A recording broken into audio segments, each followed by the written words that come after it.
அனைவருக்கும் வணக்கம். இன்னைக்கு வேலைக்கிழமை மே 22.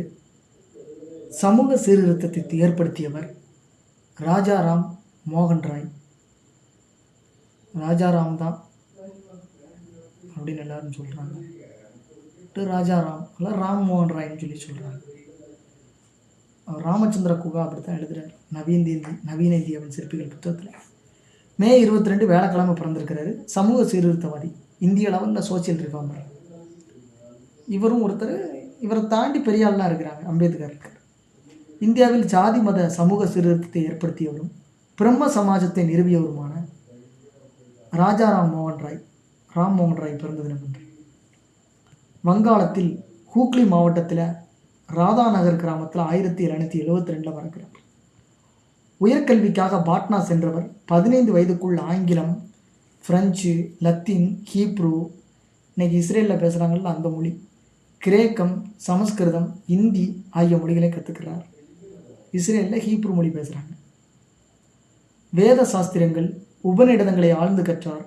சிலை வழிபாடு, சடங்குகள், சாதி வெறி, மதவெறி, பழமைவாதங்களுக்கு எதிராக செயல்பட்டார். இதனால் தந்தையுடன் கருத்து வேறுபாடு எழுந்தது. கொல்கத்தாவில் வட்டி கடையில் வேலை செய்தார். பின்னர் 5 ஆண்டுகள் கிழக்கிந்திய கம்பெனியின் வருவாய்த்துறையில் பணியாற்றினார். ஆங்கில நாகரிகம் பிடித்திருந்ததால் இங்கிலாந்துக்கு பல முறை சென்று வந்தார். சமூக ஏற்றத்தாழ்வுகள், முறைகேடுகளை கண்டு வெகுண்டெழுந்தார்.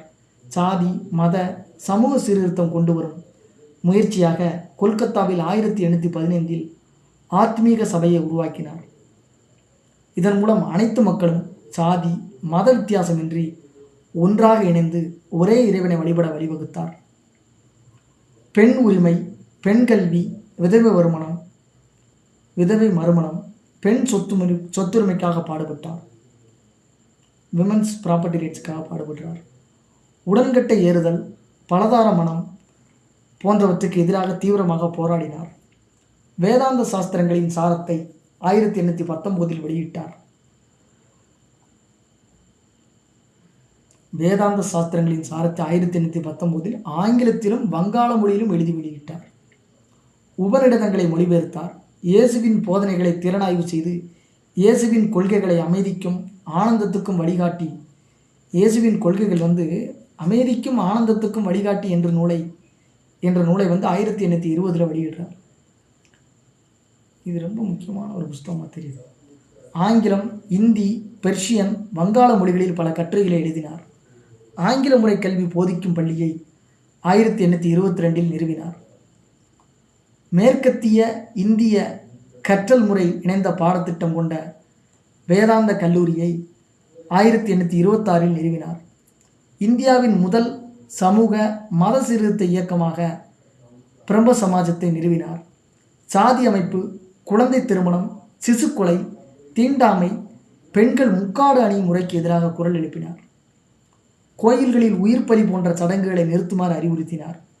மனிதர்களிடையே தர்மம், நீதி, கடவுள் பக்தி, கருணை, நல்லொழுக்கம், மத நல்லிணக்கம், ரிலிஜியஸ் குட்வில் அப்படின்னு சொல்கிறாங்கல்ல ஆகிய உணர்வுகளை தூண்டினார்.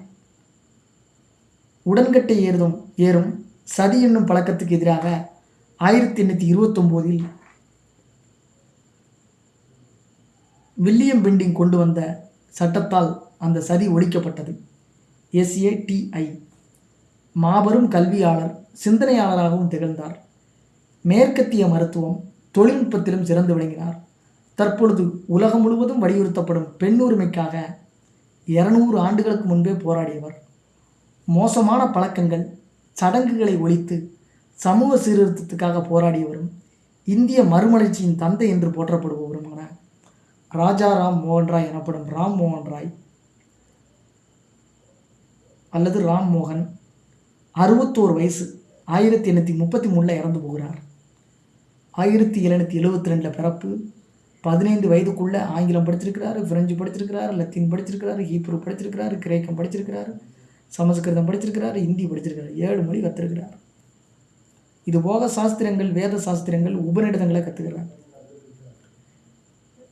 1772 பிறந்தவர் 1833 இறந்துடுறாரு. 1829 ஆங்கிலேயர் வில்லியம் பெண்டிங்னு ஒருத்தர் ஆட்சியில் இருக்கிறப்ப அவர்கிட்ட சதி என்னும் உடன்கட்டை ஏறும் பழக்கம் இருக்குது, அதை நம்ம ஒழிக்கணும்னு சொல்லி அவர்கிட்ட எடுத்து கூறி அதை ஒழிச்சிருக்கிறார். நன்றி, வணக்கம்.